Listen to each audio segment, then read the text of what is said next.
विज्ञानरोचिपरिपूरितान्तर्बाह्याण्डकोशं हरितोपलाभं तर्काभयेतं विधिशर्वपूर्वगीर्वाणविज्ञानदमानतोऽस्मि प्रथमो हनुमान्नाम द्वितीयो भीम एव च।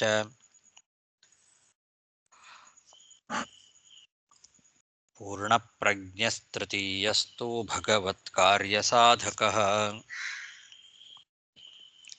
बुद्धिर्बलं यशोधैर्यं निर्भयत्वम् अरोगता अजाड्यं वाक्पटुत्वं च हनुमत्स्मरणाद् भवेत्।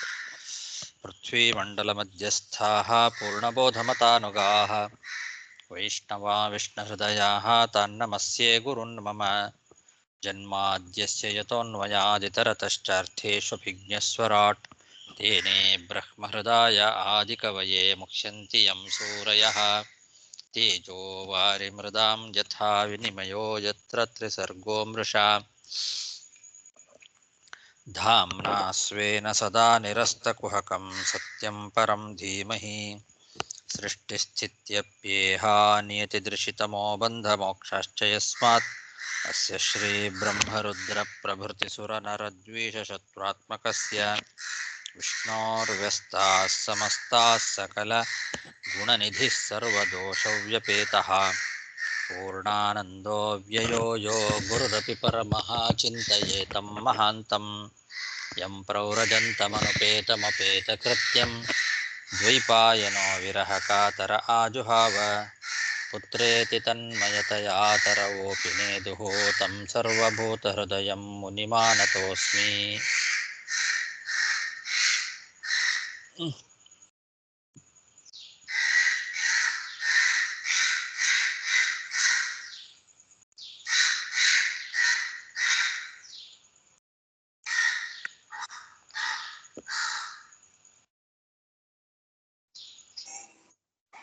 ತುಂಬ ಕಡಿಮೆ ಇದ್ದಾರಲ್ಲ ಜನ, ಕಾಲು ಹೋಗಿಲ್ವಾ?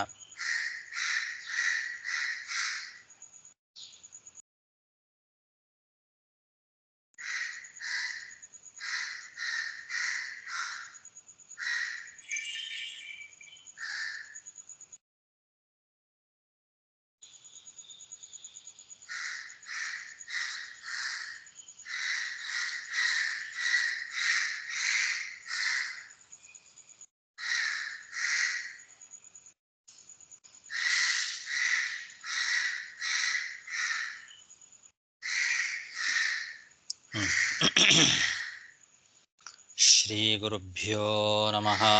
ಹರಿ ಓಂ. ಶ್ರೀಮದ್ಭಾಗವತದ ಸಪ್ತಮ ಸ್ಕಂಧದ 9ನೇ ಅಧ್ಯಾಯದಲ್ಲಿ ಇವತ್ತು 51ನೇ ಶ್ಲೋಕ. ಏತಾವದ್ವರ್ಣಿತಗುಣೋ ಭಕ್ತ್ಯಾ ಭಕ್ತೇನ ನಿರ್ಗುಣಃ ಪ್ರಹ್ಲಾದಂ ಪ್ರಣತಂ ಪ್ರೀತೋ ಗತಮನ್ಯುರಭಾಷತ. ಇದು ನಾರದರು ಹೇಳಿದ ಮಾತು. ನಾರದ ಉವಾಚ. ನಾರದರು ಧರ್ಮರಾಜನಿಗೆ ಹೇಳ್ತಾ ಇದ್ದಾರೆ, ಈ ರೀತಿ ಪ್ರಹ್ಲಾದ ಭಗವಂತನನ್ನ ಬಹಳ ಭಕ್ತಿಯಿಂದ ವರ್ಣನೆ ಮಾಡಿದ, ನಮಸ್ಕಾರ ಮಾಡಿದ. ಭಗವಂತನ ಜ್ಞಾನ ಆನಂದಾದಿ ಗುಣಗಳನ್ನು, ತ್ರಿಗುಣರಹಿತನಾದಂತಹ ಭಗವಂತನ ಆ ಆನಂದ ಜ್ಞಾನ ಮೊದಲಾದ ಗುಣಗಳನ್ನೆಲ್ಲ ಸ್ತೋತ್ರ ಮಾಡಿದ, ವರ್ಣನೆ ಮಾಡಿ. ಈ ರೀತಿ ವರ್ಣನೆ ಮಾಡಿ ನಮಸ್ಕಾರ ಮಾಡಿದಾಗ ಬಹಳ ಸಂತೋಷ ಆಯಿತು ನರಸಿಂಹದೇವರಿಗೆ. ಸಂತುಷ್ಟರಾಗಿ ತನ್ನ ಆ ಉಗ್ರವಾದ ರೂಪ ಏನು ಇದೆ, ತನ್ನ ಆ ಕೋಪವನ್ನ ಬಿಟ್ನಂತೆ. ಗತಮನ್ಯು ಅಭಾಷತ. ಇದುವರೆಗೆ ಅನೇಕ ದೇವತೆಗಳವರು ಎಲ್ಲರೂ ಸ್ತೋತ್ರ ಮಾಡಿದ್ರು. ಎಷ್ಟು ಜನ ಸ್ತೋತ್ರ ಮಾಡಿ ಪ್ರಾರ್ಥನೆ ಮಾಡಿಕೊಂಡ್ರೂ ಕೂಡ ಕೋಪವನ್ನ ಬಿಟ್ಟಿರಲಿಲ್ಲ. ಈಗ ಪ್ರಹ್ಲಾದ ಸ್ತೋತ್ರ ಮಾಡಿದ ಮೇಲೆ ಗತಮನ್ಯು ಕೋಪವನ್ನು ಬಿಟ್ಟಿದ್ದಾನೆ ಭಗವಂತ. ಕೋಪವನ್ನು ಬಿಟ್ಟು ಮಾತಾಡ್ತಾ ಇದ್ದಾನೆ. ನಾರದ ಉವಾಚ ಏತಾವದ್ವರ್ಣಿತ ಗುಣೋ ಭಕ್ತ್ಯಾ ಭಕ್ತೇನ ನಿರ್ಗುಣಃ ಪ್ರಹ್ಲಾದಂ ಪ್ರಣತಂ ಪ್ರೀತೋ ಗತಮನ್ಯುರಭಾಷತ. ಶ್ರೀ ಭಗವಾನುವಾಚ ಪ್ರಹ್ಲಾದ ಭದ್ರ ಭದ್ರಂ ತೇ ಪ್ರೀತೋಹಂ ತೇ ಸುರೋತ್ತಮ ವರಂ ವೃಣೀಷ್ವಾಭಿಮತಂ ಕಾಮಪೂರೋಸ್ಮ್ಯಹಂ ನೃಣಾಂ. ಭಗವಂತ ಪ್ರಹ್ಲಾದನ ಭಕ್ತಿಗೆ ಮೆಚ್ಚಿ ಮಾತಾಡ್ತಾ ಇದ್ದಾನೆ. ಅಸುರೋತ್ತಮ, ಎಲೆ ಅಸುರ ಕುಲದಲ್ಲಿ ಹುಟ್ಟಿ ಉತ್ತಮನಾದಂತಹ ಸಜ್ಜನನಾದಂತಹ ಪ್ರಹ್ಲಾದನೇ, ಭದ್ರಂತೆ ನಿನಗೆ ಶುಭ ಆಗಲಿ. ತೇ ಅಹಂ ಪ್ರೀತೋಸ್ಮಿ, ನಿನ್ನ ಬಗ್ಗೆ ನಾನು ಬಹಳ ಸಂತುಷ್ಟನಾಗಿದ್ದೇನೆ, ಪ್ರೀತನಾಗಿದ್ದೇನೆ. ವರಂ ವೃಣೀಶ್ವ, ಏನು ಬೇಕಾದರೂ ವರ ಕೇಳು. ಕಾಮಪೂರ್ವಸ್ಮ್ಯಹಂ ನೃಣಾಂ, ಯಾರು ಭಕ್ತ ಜನರಿದ್ದಾರೋ ಅವರು ಏನು ಬಯಸ್ತಾರೋ ಆ ಎಲ್ಲ ಬಯಕೆಗಳನ್ನು ಕೂಡ ಪೂರೈಸ್ತಕ್ಕಂಥವನು ನಾನು. ಹಾಗಾಗಿ ನಿನ್ನ ಬಗ್ಗೆ ನನಗೆ ಬಹಳ ಸಂತೋಷ ಆಗಿದೆ, ಏನು ಬೇಕಾದರೂ ವರ ಕೇಳು ಅಂತ ಭಗವಂತ ಹೇಳ್ತಾ ಇದ್ದಾನೆ. ಪ್ರಹ್ಲಾದ ಭದ್ರ ಭದ್ರಂ ತೇ ಪ್ರೀತೋಹಂ ತೇ ಅಸುರೋತ್ತಮ ವರಂ ವೃಣೀಶ್ವಾಭಿಮತಂ ಕಾಮಪೂರೋಸ್ಮ್ಯಹಂ ನೃಣಾಂ ಮಾಮಪ್ರೀಣತ ಆಯುಷ್ಮನ್ ದರ್ಶನಂ ದುರ್ಲಭಂ ಹಿ ಮೇ ದೃಷ್ಟ್ವಾ ಮಾಂ ನ ಪುನರ್ಜಂತುಃ ಆತ್ಮಾನಂ ತಪ್ತುಮರ್ಹತಿ. ಆಯುಷ್ಮನ್ ಅಂತ ಪ್ರಹ್ಲಾದನನ್ನ ಭಗವಂತ ಕರೆದಿದ್ದಾನೆ. ಎಲೆ ಆಯುಷ್ಮಂತನೇ, ದೀರ್ಘಾಯುಷ್ಯವುಳ್ಳವನೇ, ಮೇ ದರ್ಶನಂ ದುರ್ಲಭಂ, ನನ್ನ ದರ್ಶನ ಬಹಳ ದುರ್ಲಭ. ಯಾರು ನನ್ನನ್ನ ಮೆಚ್ಚಿಸೋದಿಲ್ವೋ, ಯಾರು ನನ್ನನ್ನ ಸಂತೋಷಗೊಳಿಸೋದಿಲ್ವೋ ಅಂಥವರಿಗೆ ನನ್ನ ದರ್ಶನ ಬಹಳ ದುರ್ಲಭವಾದದ್ದು. ಒಂದು ಬಾರಿ ನನ್ನನ್ನ ನೋಡಿದ್ರು ಅಂದ್ರೆ ಮತ್ತೆ ಅವರು ಈ ಸಂಸಾರಕ್ಕೆ ಹಿಂತಿರುಗಿ ಬರೋದಿಲ್ಲ. ಅವನಿಗೆ ಕಷ್ಟಗಳೇ ಇಲ್ಲ. ನನ್ನನ್ನ ಒಂದು ಬಾರಿ ನೋಡಿಬಿಟ್ರೆ ಅವನ ಎಲ್ಲಾ ಕಷ್ಟಗಳು ಕೂಡ ಪರಿಹಾರ ಆಗಿಬಿಡತ್ತೆ. ಅಂಥವನು ನಾನು. ನನ್ನನ್ನ ಯಾರು ಮೆಚ್ಚಿಸೋದಿಲ್ವೋ ಅವರಿಗೆ ನನ್ನ ದರ್ಶನವೇ ದುರ್ಲಭ. ಒಂದು ಬಾರಿ ಕಂಡು ಬಿಟ್ರೆ ನನ್ನನ್ನ ಆಮೇಲೆ ಅವನಿಗೆ ಯಾವ ಕಷ್ಟಗಳು ಇರೋದಿಲ್ಲ. ಅಂಥವನು ನಾನು ನಿನ್ನ ಬಗ್ಗೆ ಪ್ರೀತನಾಗಿದ್ದೇನೆ, ನಿನಗೆ ಬೇಕಾದವರ ಕೇಳು ಅಂತ. ಮಾಮ ಪ್ರೀಣತ ಆಯುಷ್ಮನ್ ದರ್ಶನಂ ದುರ್ಲಭಂ ಹಿ ಮೇ ದೃಷ್ಟ್ವಾ ಮಾಂ ನ ಪುನರ್ಜಂತುಃ ಆತ್ಮಾನಂ ತಪ್ತುಮರ್ಹತಿ. ಪ್ರೀಣಂತಿ ಹ್ಯಥ ಮಾಂ ಧೀರಾಃ ಸರ್ವಭಾವೇನ ಮಾಧವಂ ಶ್ರೇಯಸ್ಕಾಮಾ ಮಹಾಭಾಗಾಃ ಸರ್ವೇಷಾಂ ಆಶಿಷಾಂ ಪತಿಂ.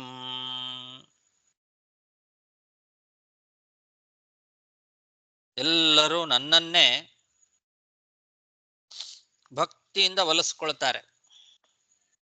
ನಾನೇ ಎಲ್ರಿಗೂ ಕೂಡ ಕಷ್ಟಗಳನ್ನು ಪರಿಹಾರ ಮಾಡ್ತಕ್ಕಂಥವನು, ಇಷ್ಟಾರ್ಥಗಳನ್ನು ಪೂರೈಸ್ತಕ್ಕಂಥವನು. ಹಾಗಾಗಿ ಜ್ಞಾನಿಗಳಾದಂತಹ ದೇವತೆಗಳು, ಮಹಾತ್ಮರಾದಂತಹ ದೇವತೆಗಳೇನಿದ್ದಾರೆ, ಧೀರಾಹ ಮಹಾಭಾಗಾಹ ಶ್ರೇಯಸ್ಕಾಮಾಹ, ಶ್ರೇಯಸ್ಸನ್ನ ಬಯಸ್ತಕ್ಕಂಥವರು, ಮಹಾಭಾಗರಾದಂತಹ ಜ್ಞಾನಿಗಳು ದೇವತೆಗಳೇನಿದ್ದಾರೆ ಆ ದೇವತೆಗಳು ಕೂಡ ಅವರಿಗೇನಾದರೂ ಒಳ್ಳೆಯದಾಗಬೇಕು, ಶ್ರೇಯಸ್ಸಾಗಬೇಕು ಅಂತಾದರೆ ಅವರು ನನ್ನನ್ನೇ ಪೂರ್ಣವಾದ ಭಕ್ತಿಯಿಂದ ಒಲಿಸ್ಕೊಳ್ತಾರೆ. ಯಾಕೆ? ನಾನೇ ಅವರಿಗೆ ಎಲ್ಲ ರೀತಿಯಾದ ಬಯಕೆಗಳನ್ನು ಪೂರ್ಣ ಮಾಡಿಕೊಡ್ತಕ್ಕಂಥವನು. ನಾನು ಶ್ರೀಪತಿ, ಲಕ್ಷ್ಮೀದೇವಿಗೂ ಪತಿಯಾಗಿರ್ತಕ್ಕಂಥವನು ನಾನು.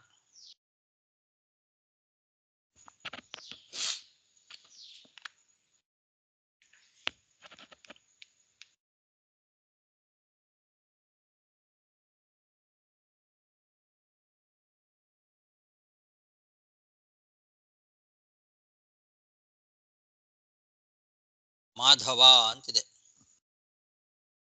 ಮಾಧವ ಅಂತಂದ್ರೆ ಲಕ್ಷ್ಮೀಪತಿ ಅಂತ ಅರ್ಥ. ಮಾ ಅಂದ್ರೆ ಲಕ್ಷ್ಮೀದೇವಿ, ಅವಳಿಗೆ ಧವ ಪತಿಯಾಗಿರ್ತಕ್ಕಂಥವನು ಮಾಧವ ಅಂತ.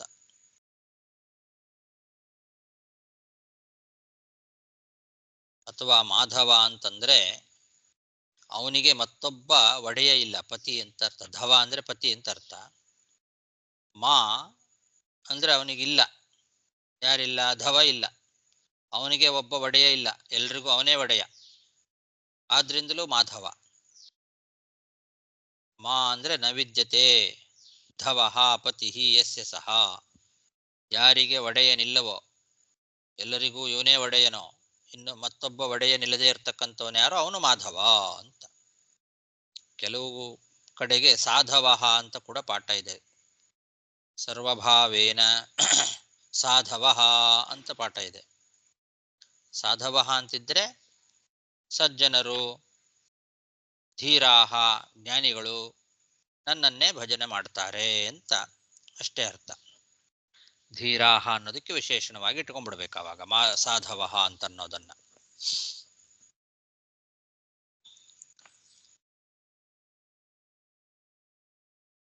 ನಾನು ಆಶಿಷಾಂ ಪತಿಂ ಅಂತ, ಎಲ್ಲರಿಗೂ ಕೂಡ ಆಶಿಷಾಂ ಅಂದ್ರೆ ಅವರ ಆಸೆಗಳನ್ನೆಲ್ಲ ಕೊಡುವಂತಹ ಸ್ವಾಮಿ ನಾನು. ಆದ್ರಿಂದ ಎಲ್ಲಾ ಜ್ಞಾನಿಗಳು ತಮ್ಮ ತಮ್ಮ ಶ್ರೇಯಸ್ಸನ್ನ ಬಯಸಿ, ಎಲ್ಲಾ ದೇವತೆಗಳು ಕೂಡ ತಮಗೆ ಏನೇ ಶ್ರೇಯಸ್ಸಾಗಬೇಕಾಗಿದ್ರು ಎಲ್ಲರೂ ಕೂಡ ಸರ್ವಭಾವೇನ ಮಾಂ ಪ್ರೀಣಂತಿ, ನನ್ನನ್ನೇ ಸಂತೋಷಗೊಳಿಸ್ತಾರೆ.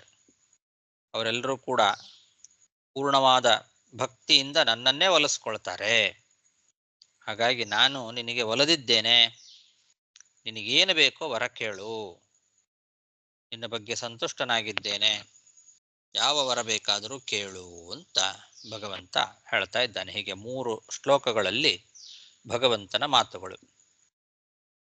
ಪ್ರಹ್ಲಾದ ಭದ್ರಭದ್ರಂತೆ ಪ್ರೀತೋಹಂ ತೇ ಅಸುರೋತ್ತಮ, ವರಂ ವೃಣೀಶ್ವಾಭಿಮತಂ ಕಾಮಪೂರೋಸ್ಮ್ಯಹಂ ನೃಣಾಂ, ಮಾಮ ಪ್ರೀಣತ ಆಯುಷ್ಮನ್ ದರ್ಶನಂ ದುರ್ಲಭಂ ಹಿ ಮೇ, ದೃಷ್ಟ್ವಾ ಮಾಂ ನ ಪುನರ್ಜಂತುರಾತ್ಮಾನಂ ತಪ್ತುಮರ್ಹತಿ, ಪ್ರೀಣಂತಿ ಹ್ಯಥ ಮಾಂ ಧೀರಾಃ ಸರ್ವಭಾವೇನ ಮಾಧವಂ, ಶ್ರೇಯಸ್ಕಾಮಾ ಮಹಾಭಾಗಾಃ ಸರ್ವೇಷಾಮಾಶಿಷಾಂ ಪತಿಂ. ಇದಿಷ್ಟು ನರಸಿಂಹದೇವರು ಆಡಿದ ಮಾತು. ಈಗ ನಾರದರು ಹೇಳ್ತಾರೆ. ನಾರದ ಉವಾಚ ಏವಂ ಪ್ರಲೋಭ್ಯಮಾನೋಪಿ ವರೈರ್ಲೋಕ ಪ್ರಲೋಭನೈಃ, ಏಕಾಂತಿತ್ವಾದ್ ಭಗವತಿ ನೈಚ್ಛತ್ತಾನ್ ಅಸುರೋತ್ತಮಃ. ಈ ರೀತಿ ಭಗವಂತ ಏನು ಬೇಕಾದರೂ ವರ ಕೇಳು ಅಂತಂದಾಗಲೂ ಕೂಡ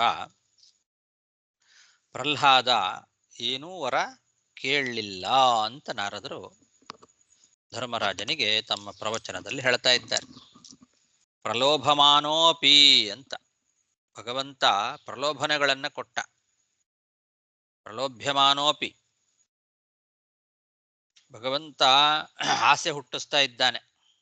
ಏನಾದರೂ ಕೇಳು, ನನಗೆ ಎಲ್ಲ ದೇವತೆಗಳು ನನ್ನನ್ನೇ ಕೇಳ್ತಾರೆ, ಯಾರು ಏನು ಕೇಳಿದ್ರು ಕೊಡೋನು ನಾನೇ, ನಾನು ಲಕ್ಷ್ಮೀಪತಿ, ಹಾಗೆ ಹೀಗೆ ಅಂತೆಲ್ಲ ಹೇಳಿ ಭಗವಂತ ಪ್ರಲೋಭನೆ ಉಂಟು ಮಾಡ್ತಾ ಇದ್ದಾನೆ. ಆಕರ್ಷಕವಾದ ವರಗಳನ್ನ ಕೇಳುವ ಆಸೆಗಳನ್ನ ಹುಟ್ಟಿಸ್ತಾ ಇದ್ದಾನೆ ಪ್ರಹ್ಲಾದನಲ್ಲಿ. ಹೀಗಂದಾಗ ಯಾರಾದರೂ ಹೌದಾ ಹಾಗಾದ್ರೆ ನನಗೂ ಕೊಡು, ಅಂಥದ್ದು ಕೊಡು, ಇಂಥದ್ದು ಕೊಡು ಅಂತ ಕೇಳೋ ಥರ ಆಸೆ ಬರ್ತಲ್ವಾ. ಆದ್ರಿಂದ ಇದೆಲ್ಲ ಪ್ರಲೋಭನೆಗಳು.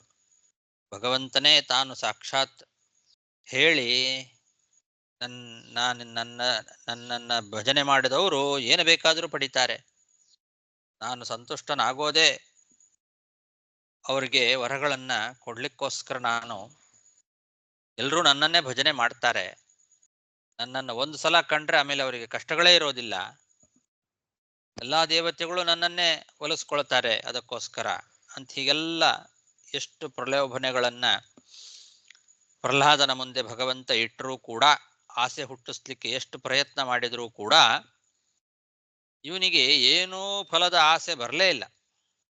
ಭಗವಂತನಲ್ಲಿ ಫಲದ ಆಸೆಯನ್ನ ಬಿಟ್ಟು ಭಕ್ತಿ ಮಾಡ್ತಕ್ಕಂಥವನು ಪ್ರಹ್ಲಾದ. ಏಕಾಂತಿತ್ವಾತ್ ಭಗವತಿ ಅಂತ ಹೇಳಿದ್ದಾರೆ. ಅವನು ಏಕಾಂತ ಭಕ್ತ. ಏಕಾಂತ ಭಕ್ತ ಅಂತಂದ್ರೆ ಯಾವ ಆಸೆಗಳೂ ಇರೋದಿಲ್ಲ, ನೈಸರ್ಗಿಕವಾದ ಭಕ್ತ. ಏಕಾಂತ ಭಕ್ತ ಅವನು. ಯಾವುದೋ ಒಂದು ಫಲದ ಆಸೆಗೋಸ್ಕರ ಭಕ್ತನಾದವನಲ್ಲ. ಉಳಿದವರೆಲ್ಲ ಹಾಗಿರ್ತಾರೆ, ಏನಾದರೂ ಫಲದ ಆಸೆಯಿಂದ ಭಕ್ತರಾಗ್ತಾರೆ. ಯಾಕೆ ಭಗವಂತನಲ್ಲಿ ಭಕ್ತಿಯನ್ನು ಮಾಡ್ತಾರೆ? ಏನೋ ಕೊಡ್ತಾನೆ ಭಗವಂತ ನಮಗೆ ಅಂತ.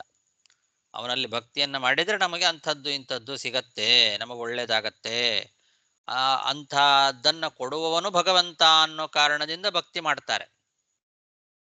ಏನೋ ಫಲದ ಆಸೆ, ಇದನ್ನ ಯಾರು ಕೊಡ್ತಾರೆ, ಇದನ್ನ ನನಗೆ ಆಸೆ ಪೂರೈಸಬೇಕಾಗಿದೆ, ಯಾವ ದೇವ್ರ ಹತ್ರ ಹೋಗ್ಲಿ, ಯಾವ ಸ್ತೋತ್ರ ಹೇಳಲಿ, ಏನ್ ಜಪ ಮಾಡ್ಲಿ ಅಂತ ಕೇಳೋರೇ ಜಾಸ್ತಿ. ಏನ್ ಅಪೇಕ್ಷೆ ಇದೆಯೋ ಆ ಅಪೇಕ್ಷೆಯನ್ನ ಪೂರೈಸುವ ಭಗವಂತನ ಸ್ತೋತ್ರ, ಭಗವಂತನ ರೂಪಗಳನ್ನ ಕೇಳಿ ಅವುಗಳನ್ನ ಸ್ತೋತ್ರ ಮಾಡ್ತಾರೆ ಜನ. ಎಲ್ರಿಗೂ ಅದೇ ಬುದ್ಧಿ. ಮನೆ ಬೇಕು, ಸೈಟ್ ಬೇಕು, ವರಾಹದ ಸ್ತೋತ್ರ ಹೇಳ್ರಿ, ವರಾಹ ಕವಚ ಹೇಳ್ರಿ. ಹಣ ಬೇಕು, ಲಕ್ಷ್ಮೀ ಸ್ತೋತ್ರ ಮಾಡ್ರಿ. ಇನ್ನೊಂದೇನ ಬೇಕು, ಸತ್ಯನಾರಾಯಣ ಪೂಜೆ ಮಾಡಿ. ಏನ್ ಹೇಳ್ತಾರ ಅದು ಅಲ್ಲಿ ಹೋಗ್ತಾರೆ, ಅವರು ಭಕ್ತ ಆಗ್ತಾರೆ. ಹೀಗೆ ಯಾರ್ಯಾರು ಭಕ್ತರು ಅಂತ ಆಗ್ತಾರಲ್ಲ, ಅವರೆಲ್ಲ ಯಾಕೆ ಭಕ್ತರಾಗ್ತಾರೆ? ಅವರಿಂದ ಏನಾದರೂ ಫಲವನ್ನ ಪಡೀಬೇಕು ಅಂತ. ಅವ್ರು ಏನೂ ಕೊಡಲ್ಲ ಅಂದ್ರೆ ಅವ್ರಿಗೆ ಯಾಕೆ ಭಕ್ತಿ ಮಾಡ್ತಾರೆ? ಹಾಗೆ ಫಲದ ಆಸೆಯಿಂದ ಭಕ್ತರಾಗವರು ಕೆಲವರಾದರೆ, ಇವನು ಫಲದ ಆಸೆಯಿಂದ ಭಕ್ತನಾದವನಲ್ಲ, ಏಕಾಂತ ಭಕ್ತ, ಸ್ವಾಭಾವಿಕವಾಗಿಯೇ ಭಕ್ತ. ಯಾವ ಫಲದ ಅಪೇಕ್ಷೆ ಇಲ್ಲದೆ ಭಕ್ತನಾಗಿರ್ತಕ್ಕಂಥವನು ಪ್ರಹ್ಲಾದ. ಆದ್ರಿಂದ ಅವನು ಯಾವ ವರಗಳನ್ನು ಕೇಳಲಿಲ್ಲ. ನೈಚ್ಛತ್, ಯಾವ ವರಗಳನ್ನು ಕೇಳಬೇಕು ಅನ್ನೋ ಇಚ್ಛೆನೇ ಬರಲಿಲ್ಲ ಅವನಿಗೆ.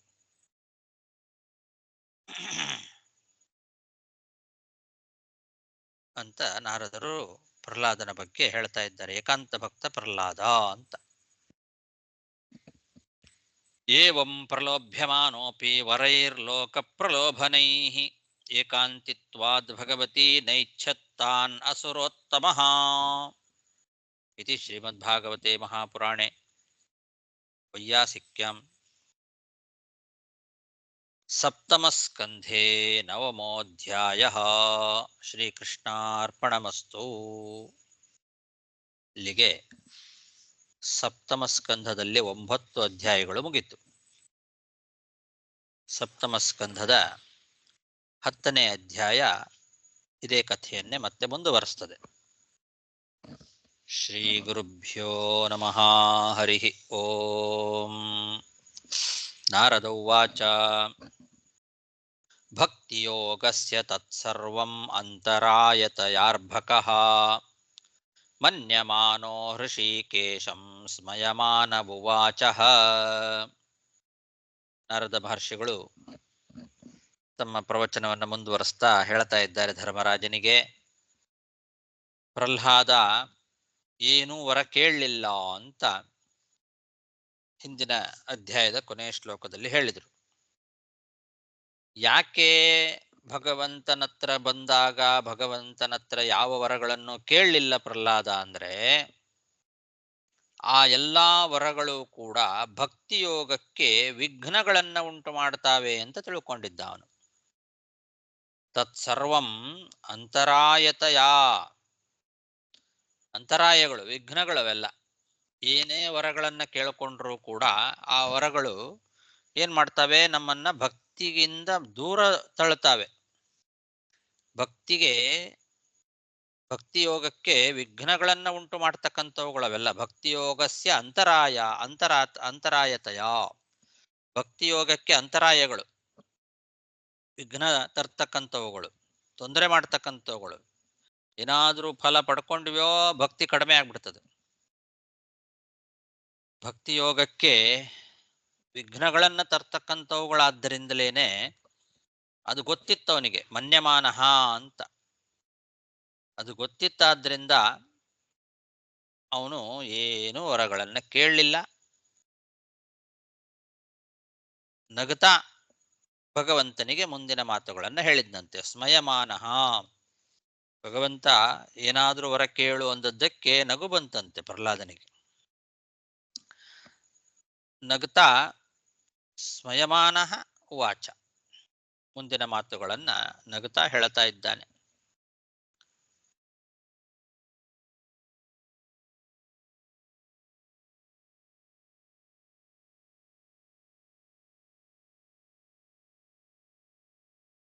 ಹ ಅಂತ ಒಂದು ಪದ ಇದೆ.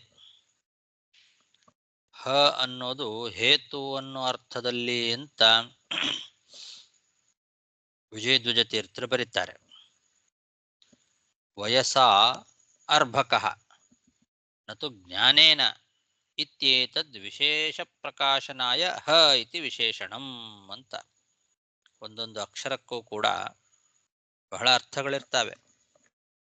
ಹ ಅನ್ನೋ ವಿಶೇಷಣವನ್ನೇನು ಕೊಟ್ಟಿದ್ದಾರಿಲ್ಲಿ, ಯಾಕೆ ಅಂತಂದ್ರೆ ಅವನು ನಕ್ನಲ್ಲ. ಈ ಮುಂದೆ ಹೇಳುವ ಮಾತುಗಳನ್ನ ಅವನು ಆಡ್ತಾನಲ್ಲ, ಆ ಮಾತು ಕೇಳಿದ್ರೆ ಅವನು ಅರ್ಭಕನ. ಅರ್ಭಕ ಅಂತಿದೆ ಇಲ್ಲಿ. ಅರ್ಭಕಃ ಅಂದ್ರೆ ಮಗು ಅಂತ ಅರ್ಥ. ಇವ್ರು ಮಗು ಅಲ್ಲ ಅನ್ನೋದನ್ನ ಸೂಚನೆ ಮಾಡಲಿಕ್ಕೆ ಹ ಅನ್ನೋ ಪದ ಹಾಕಿದ್ದಾರೆ ಅಂತ ವಿಜಯಧ್ವಜರು ಬರೀತಾರೆ. ವಯಸ್ಸಾರ್ಭಕಃ ಅಷ್ಟೇ, ವಯಸ್ಸಿನಿಂದ ಮಗು ಹೊರತು ಜ್ಞಾನದಿಂದ ಮಗು ಅಲ್ಲ ಅನ್ನೋ ವಿಶೇಷಣವನ್ನ ತಿಳಿಸ್ಲಿಕ್ಕೋಸ್ಕರ ಹ ಅನ್ನೋ ವಿಶೇಷಣ ಹಾಕಿದ್ದಾರೆ ಅಂತ ವಿಜಯಧ್ವಜ ತೀರ್ಥರ ವ್ಯಾಖ್ಯಾನ.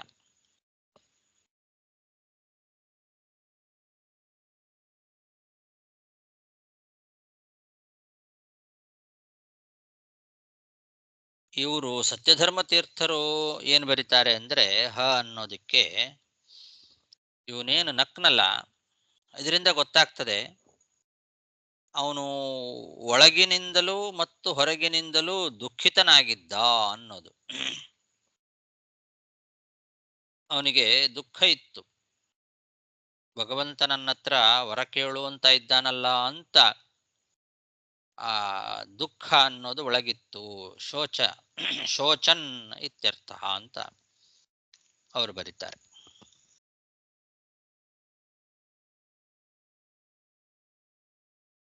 ಮಂದನಂದಿನಿ ವ್ಯಾಖ್ಯಾನದಲ್ಲಿ ಆಶ್ಚರ್ಯ ಅನ್ನೋ ಅರ್ಥ ಹ ಅನ್ನೋದಕ್ಕೆ. ಅವ್ಯಯಗಳಿಗೆ ನಾನಾರ್ಥಗಳಿರ್ತವೆ.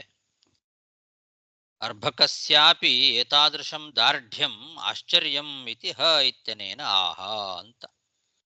ಒಬ್ಬ ಮಗುವಾಗಿದ್ರೂ ಕೂಡ ಇಂಥ ಒಂದು ಭಕ್ತಿ, ಇಂಥ ಒಂದು ದಾರ್ಢ್ಯ ಅವನಲ್ಲಿತ್ತು ಅಂತನ್ನೋದು ಬಹಳ ಆಶ್ಚರ್ಯವನ್ನು ಉಂಟು ಮಾಡ್ತದೆ ಅಂತ ಅದನ್ನ ಹ ಅನ್ನೋ ಒಂದು ಅವ್ಯಯದಿಂದ ತಿಳಿಸ್ತಾ ಇದ್ದಾರೆ ಅಂತ ಮಂದನಂದಿನಿಯಲ್ಲಿ ಬರೀತಾರೆ. ಹೀಗೆ ಬಹಳ ಆಶ್ಚರ್ಯ, ಇಂತಹ ಒಂದು ಬುದ್ಧಿ ಬರೋದು ಬಹಳ ಕಷ್ಟ, ಬಹಳ ಆಶ್ಚರ್ಯವಾದದ್ದಿದು, ದೊಡ್ಡವರಿಗೂ ಬರೋದಿಲ್ಲ. ಅಂಥದ್ದು ಈ ಮಗುವಿಗೆ ಇಂಥ ಒಂದು ದಾರ್ಢ್ಯ, ಭಕ್ತಿಯ ದಾರ್ಢ್ಯ ಇದೆ ಅಲ್ವಾ, ಇದು ಬಹಳ ಆಶ್ಚರ್ಯಕರವಾದದ್ದು ಅಂತ. ಹೀಗೆ ಅನೇಕ ಅಭಿಪ್ರಾಯಗಳನ್ನು ಒಳಗೊಂಡಂಥದ್ದು ಹ ಅನ್ನೋ ಒಂದು ಅವ್ಯಯ. ಭಕ್ತಿಯೋಗಸ್ಯ ತತ್ಸರ್ವಂ ಅಂತರಾಯತಯಾರ್ಭಕಃ ಮನ್ಯಮಾನೋ ಹೃಷೀಕೇಶಂ ಸ್ಮಯಮಾನ ಉವಾಚ. ಪ್ರಹ್ಲಾದ ಉವಾಚ, ಏನ್ ಹೇಳಿದ ಪ್ರಹ್ಲಾದ? ಮಾಮಾ ಪ್ರಲೋಭಯೋತ್ಪತ್ತ್ಯಾ ಅಸಕ್ತಂ ಕಾಮೇಶು ತೈರ್ವರಃ.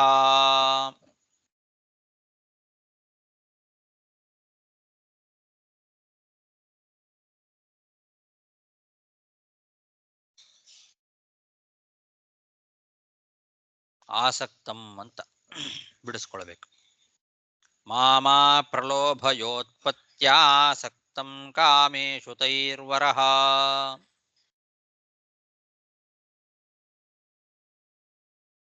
ಸತ್ಯಧರ್ಮ ತೀರ್ಥರ ವ್ಯಾಖ್ಯಾನದ ಪ್ರಕಾರ ಸಕ್ತಂ ಅಂತ ಕೂಡ ತಗೊಂಡಿದ್ದಾರೆ. ನೋಡೋಣ.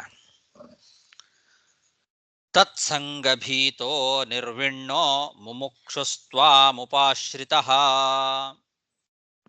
ಸ್ಮಯಮಾನ ಉವಾಚ ಅಂತ ಹೇಳಿದ್ರಲ್ಲ, ಪ್ರಹ್ಲಾದ ಒಂದು ಮುಗುಳ್ನಕ್ಕು ಈ ಮುಂದೆ ಹೇಳುವ ಮಾತನ್ನ ಭಗವಂತನಿಗೆ ಹೇಳ್ತಾ ಇದ್ದಾನೆ. ಎಲೆ ಭಗವಂತ, ನನಗೆ ಆಸೆ ಹುಟ್ಟಿಸ್ಬೇಡ ಅಂತಾನೆ. ನಾನು ಸಹಜವಾಗೇ ಈ ವಿಷಯ ಪದಾರ್ಥಗಳಲ್ಲಿ ಆಸಕ್ತನಾಗಿದ್ದು ಆ ವಿಷಯ ಪದಾರ್ಥಗಳ ಸಂಘ ನನಗಾಗ್ತಾ ಇದೆಯಲ್ಲ ಅಂತನ್ನೋ ಹೆದರಿಕೆಯಿಂದಲೇ ಅದರಿಂದ ವಿರಕ್ತನಾಗಿ ನಿನ್ನತ್ರ ಬಂದಿದ್ದೇನೆ. ಇದುವರೆಗೂ ಹೇಳಿದ್ನಲ್ಲ ಪ್ರಹ್ಲಾದ, ವಿಷಯ ಪದಾರ್ಥಗಳ ಸಂಘವನ್ನ ಬಿಡ್ರಿ,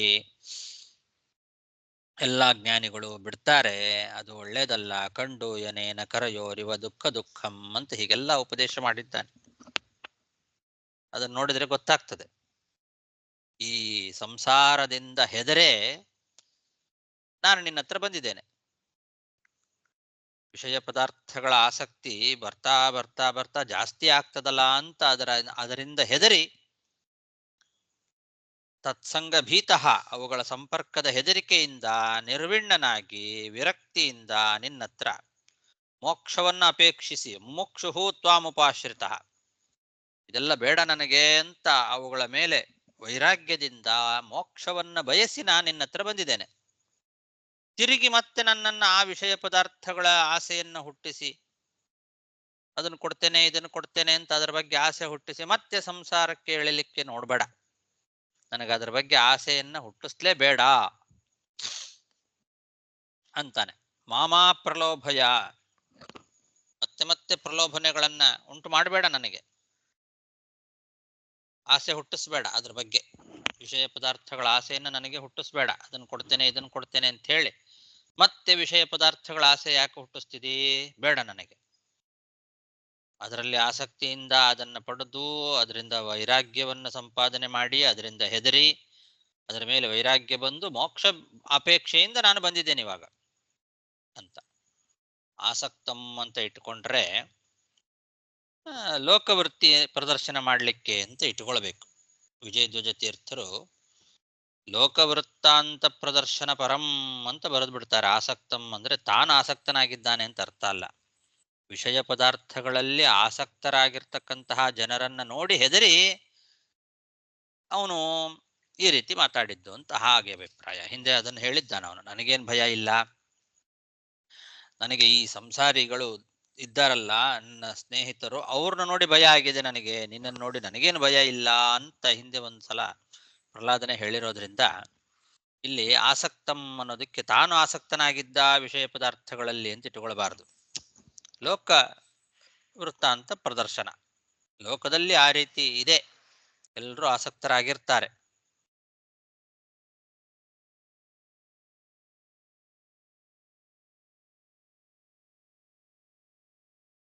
ಸತ್ಯಧರ್ಮ ತೀರ್ಥರು ಕೂಡ ಹಾಗೆ ಬರೀತಾರೆ. ಆಸಕ್ತಂ ಇತ್ಯಾದಿಕಂ ಸರ್ವಂ ಅನ್ಯದೀಯಂ ಆತ್ಮಸಾತ್ಕೃತವತಃ ಉಕ್ತಂ ಇತಿ ಜ್ಞೇಯಂ.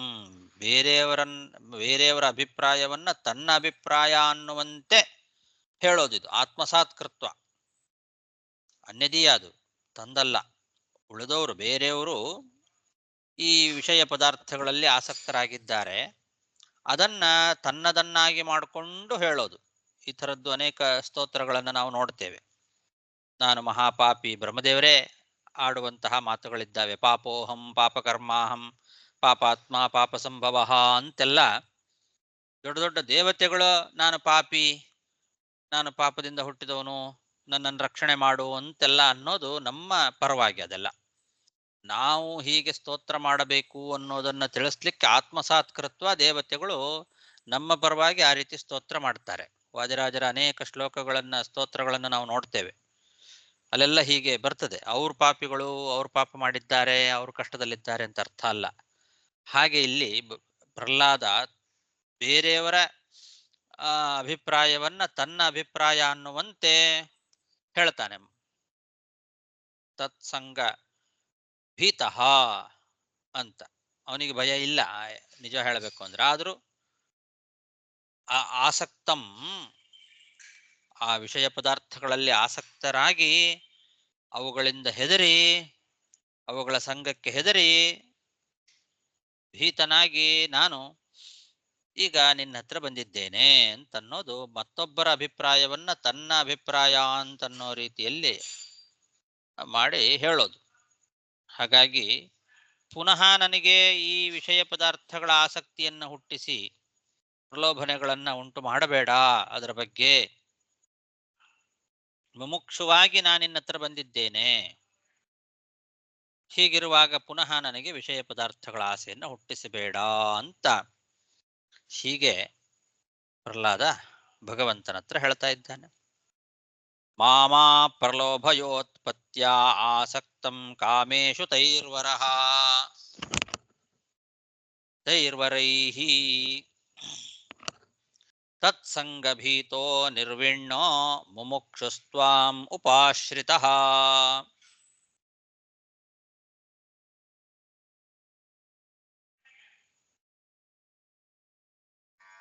ಭೃತ್ಯಲಕ್ಷಣ ಜಿಜ್ಞಾಸುರ್ಭಕ್ತಂ ಕಾಮೇಶು ಚೋದಯಾತ್ ಭವಾನ್ ಸಂಸಾರ ಬೀಜೇಶು ಹೃದಯ ಗ್ರಂಥಿಷು ಪ್ರಭೋ. ಎಲೆ ಪ್ರಭೋ, ನಂಗೊತ್ತು ನೀನು ಭಕ್ತರಿಗೆ ವರಗಳಲ್ಲಿ ಆಸೆಯನ್ನ ಹುಟ್ಟಿಸ್ಲಿಕ್ಕೆ ಪ್ರಯತ್ನ ಮಾಡಿದಂತೆ ತೋರ್ಕೊಂಡು ಅವರ ಭಕ್ತಿ ಎಷ್ಟಿದೆ ಅನ್ನೋದನ್ನ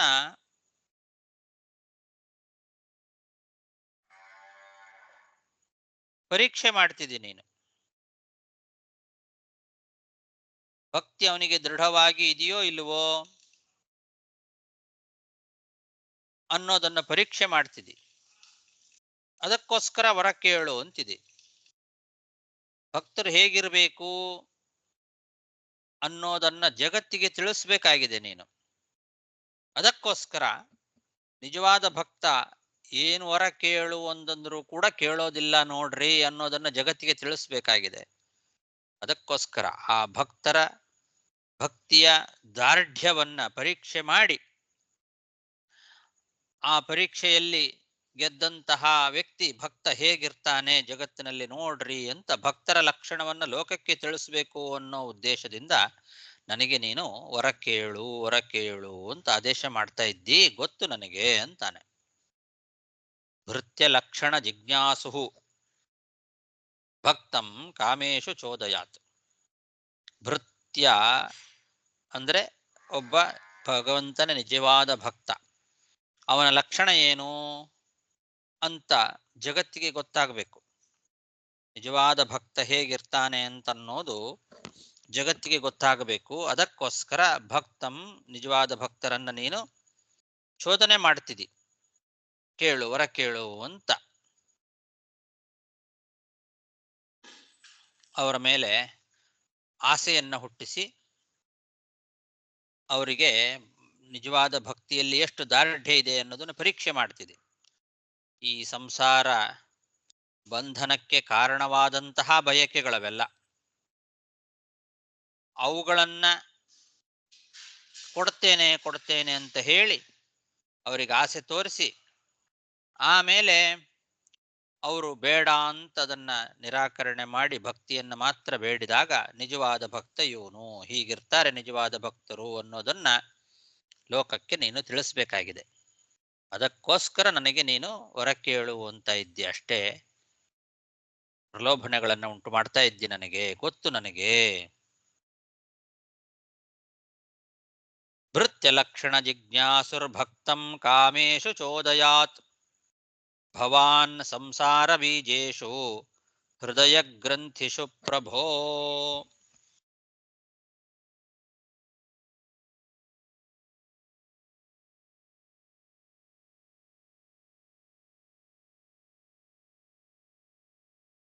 ಚೋದಯಾತ್ ಅಂದ್ರೆ ಚೋದಯತಿ ಅಂತ ಅರ್ಥ. ಚೋದಯತಿ ಅನ್ನೋದನ್ನ ಚೋದಯಾತ್ ಅಂತ, ಅದು ವೈದಿಕ ಪ್ರಯೋಗ. ಇದು ಲೋಕದಲ್ಲಿ ಚೋದಯಾತ್ ಅಂತ ಯಾರು ಕೂಡ ಪ್ರಯೋಗ ಮಾಡೋದಿಲ್ಲ, ಚೋದಯತಿ ಅಂತಾರೆ. ವೈದಿಕ ಪ್ರಯೋಗ ಅಂದ್ರೆ ವೇದದಲ್ಲಿ ಆ ರೀತಿ ಪ್ರಯೋಗಗಳು ಕಂಡಿದೆ. ಗಾಯತ್ರಿ ಮಂತ್ರದಲ್ಲೇನೆ ಧಿಯೋ ಯೋ ನ ಪ್ರಚೋದಯಾತ್ ಅಂತಿದೆ. ಪ್ರಚೋದಯಾತ್ ಅಂತನ್ನೋದು ಅದು ವೇದದ ಒಂದು ಶೈಲಿ. ಹಾಗಾಗಿ ಭಾಗವತವು ಕೂಡ ವೇದಕ್ಕೆ ಸಮಾನವಾಗಿರ್ತಕ್ಕಂತಹ ಗ್ರಂಥ ಅನ್ನೋದನ್ನ ತಿಳಿಸ್ಲಿಕ್ಕೆ ಬೇಕಂತಲೇ ವೇದವ್ಯಾಸ ದೇವರು ಅಲ್ಲಲ್ಲಿ ವೈದಿಕ ಶಬ್ದಗಳನ್ನ ಪ್ರಯೋಗ ಮಾಡ್ತಾರೆ.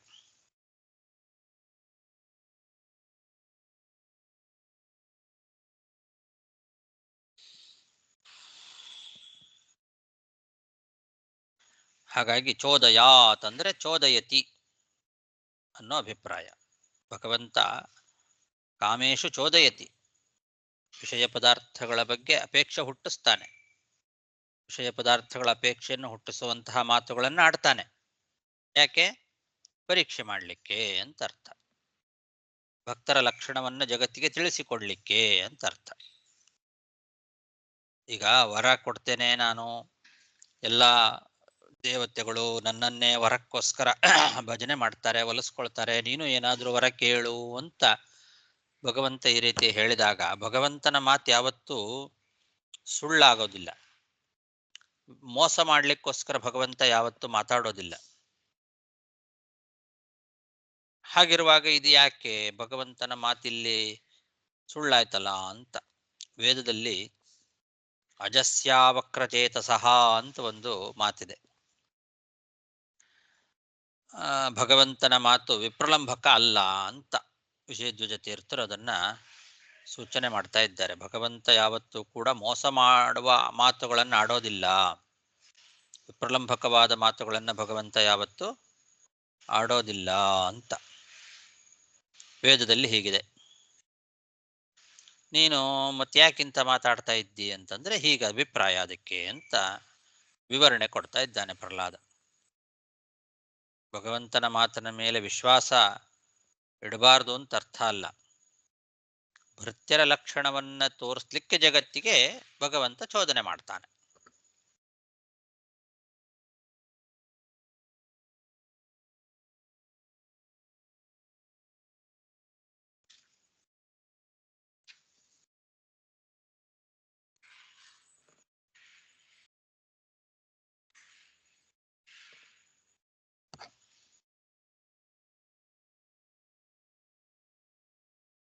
ಸಾಕು. ಭೃತ್ಯಲಕ್ಷಣ ಜಿಜ್ಞಾಸು ಭಕ್ತಂ ಕಾಮೇಶು ಚೋದಯಾತ್ ಭವಾನ್ ಸಂಸಾರ ಬೀಜೇಶು ಹೃದಯ ಗ್ರಂಥಿಷು ಪ್ರಭೋ. ಶ್ರೀಕೃಷ್ಣಾರ್ಪಣಮಸ್ತು.